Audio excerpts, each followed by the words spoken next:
Exclusive.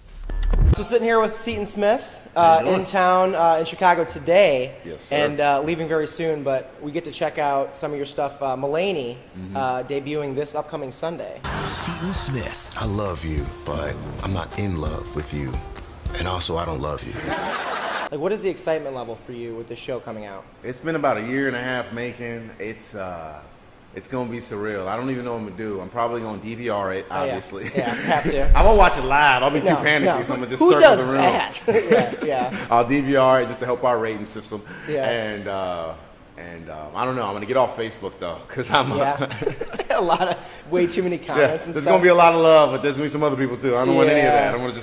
I want to enjoy this for it is. I'm really proud of what we did. That's it's cool. great. That's awesome. And so, like you said, you're only in Chicago for kind of the day, doing a little bit of the press stuff. But have you done sets in Chicago? Do you like doing comedy here? Talk a little bit about that. I've done Laugh Factory here before. Yeah. That place is a gym. Yeah. I see a comedy spot, and I've also done some bars. I got some friends who live around here, and sure. I've done colleges around here. No, I love the state, and I love Chicago people. Y'all are a good mix of America. It's an interesting group, right? In a good way. You can be liberal, you can be ignorant. You're great.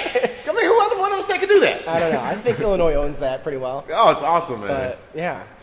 So, like you said, Mulaney, the show was, originally kind of a pilot for NBC. Now it's over at Fox, and Fox ordering up 10 episodes of it after that. Talk a little bit about, that process of, coming on to do the show, and then kind of the roller coaster of everything, and kind of where you are now. With it. Man, when it was the NBC incarnation, I remember I saw the project at the beginning, and I saw it change to something else. Yeah. And then it just didn't work. And then all of a sudden with Fox, they came in and just kind of straightened it to something that was very clear and fun and really direct. Like, there's no playing around. It was like, joke. And it's just like, it's just a roller coaster.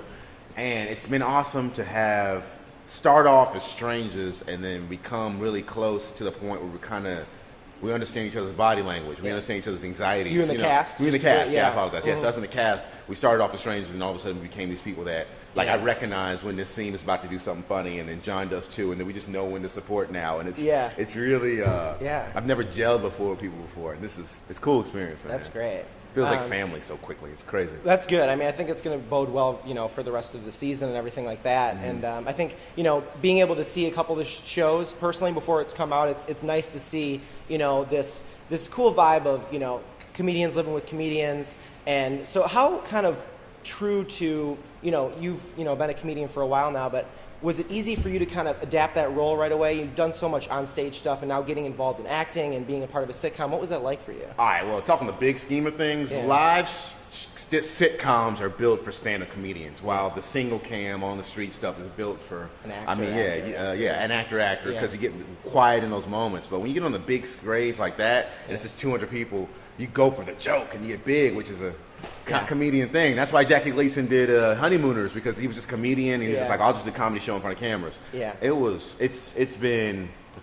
felt right. When the first take, when the very first scene, I was like, I messed up, but still it was like, but I feel comfortable messing up. This is going to work. Yeah, and the audience is so excited to be there. It's one of those things where they want to laugh, sure, that's why you're at a comedy show, but at the same time, I'm sure a lot of those people sitting in that crowd have never done something like that before, so it's so surreal to kind of be a part of a live taping of a show. And it is. Yeah. They love just laughing to be a part of it. They clap just to be. It's just a cool time. Yeah, absolutely. It's almost like it was a spectacle when I first did it, because when I first got there, the very first show, Lorne Michaels was walking around, and it felt like SNL, and Bill Hader and Fred Armisen started playing with the crowd themselves in between takes, and it was just a bunch of people standing around just waiting. It felt like a football game, because in between takes we'd all huddle up and punch up lines and do our break, and it's unlike anything I've ever seen. That's really cool. Yeah. And so being able to work with John Mulaney, have you were you friends with him before? How much did you kind of know him or work with him before the show came along? I was really lucky to open up for him in 2011 when he was at the DC Improv. Gotcha. And we just didn't know each other for nothing. We did stand up together, and we just kind of,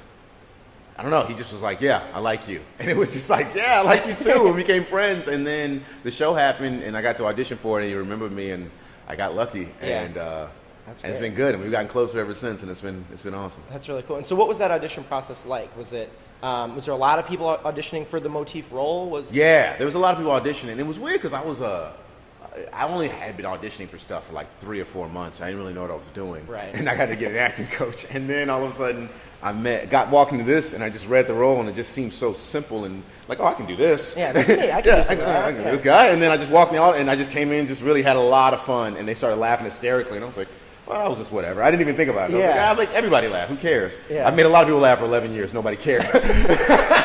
And then all of a sudden, this people were like, no. This is serious. Then they flew me to L.A., and I had to do it in front of these important-looking people. And they were wearing ties. They were wearing ties and just smelled rich. Yeah. Had a rich smell to them. Yeah. And so, but then it was like, I should have been nervous, but then I met Mulaney for the first time. We read it together, and I don't know, once I heard him talk, I kind of knew exactly what he was doing, and so I was able to go, oh, that's what you do. Well, I'll do this. Right. And then we just looked at it like, oh, we completely connect. Yeah. And I've never had that before. Just complete understanding connection. That's great. Yeah, that's really cool, man. Yeah. It's a new experience in my life. Yeah, and so, talking a little bit about kind of, his shtick and kind of what John brings to the table. What is it about him, now that you've worked with him, closer now making the show, what is it about him that's just special, or that thing reason that you can pretty much put an entire show almost like on his back, like they did with Jerry Seinfeld and things like that? He is a brilliant machine.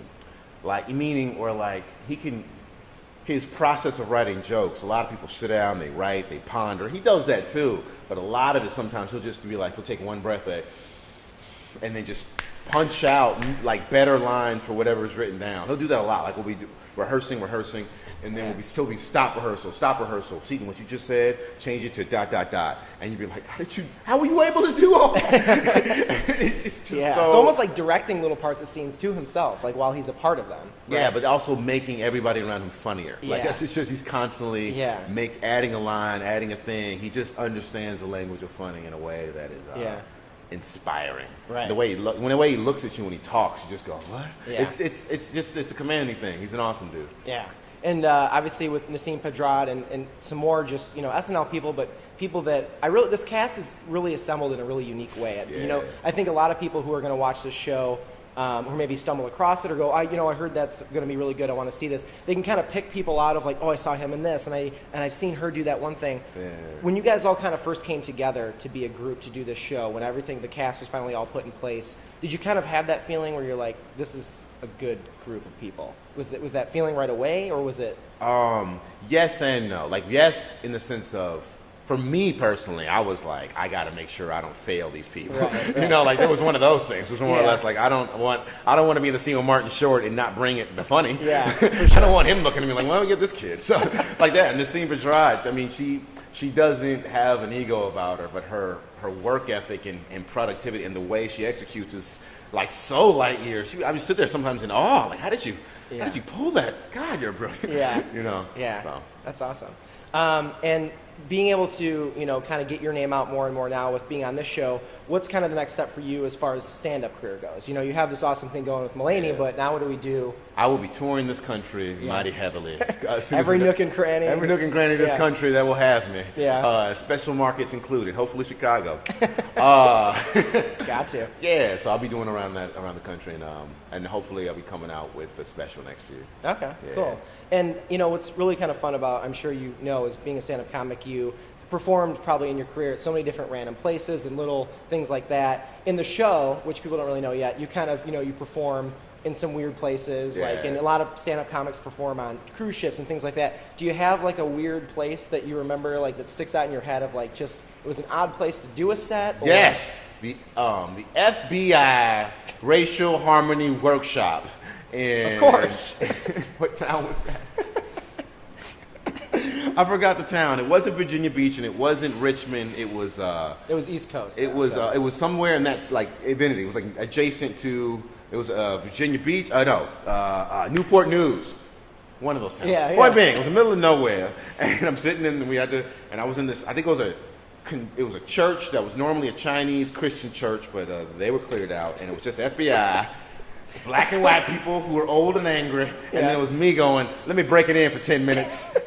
And I tried to overcharge him. I was like, can you do this for us? I was like, I don't want to say no to my country, but I will overcharge you. And I overcharged them, and they were like, we got the money. Do it. I'm like, oh, man.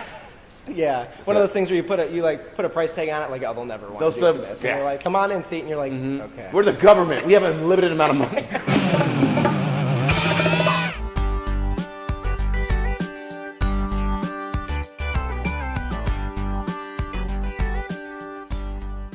Great. That's awesome. And so, like you said, you're only in Chicago for kind of the day, doing a little bit of the press stuff. But have you done sets in Chicago? Do you like doing comedy here? Talk a little bit about that. I've done Laugh Factory here before. Yeah. That place is a gem. Yeah. I see a comedy spot, and I've also done some bars. I got some friends who live around here, and sure. I've done Exclusive. So sitting here with Seaton Smith in town in Chicago today, Yes, sir. and leaving very soon. But we get to check out some of your stuff. Mulaney debuting this upcoming Sunday. Seaton Smith. I love you, but I'm not. yeah. I'll DVR it just to help our rating system. Yeah. And I don't know. I'm gonna get off Facebook though, because I'm A lot of way too many comments and there's stuff. gonna be a lot of love, but there's gonna be some other people too. I don't want any of Yeah. that. I want to enjoy this for it is. I'm really proud of what we did. That's it's cool. great. Colleges around here. No, this is. I love the state, and I love Chicago people. Y'all are a good mix of America. It's an interesting group, Right? in a good way. You can be liberal, you can be ignorant. You're great. I mean, who other one of us that can do that? I don't know. I think Illinois owns that pretty well. Oh, it's awesome, man. But yeah. So, not in love with you, and also I don't love you. like, what is the excitement level for you with the show coming out? It's been about a year and a half making. It's gonna be surreal. I don't even know what I'm gonna do. I'm probably gonna DVR it, obviously. Yeah, have to. I won't watch it live. I'll be too No, panicky, no. so I'm gonna just Who circle does the room. that?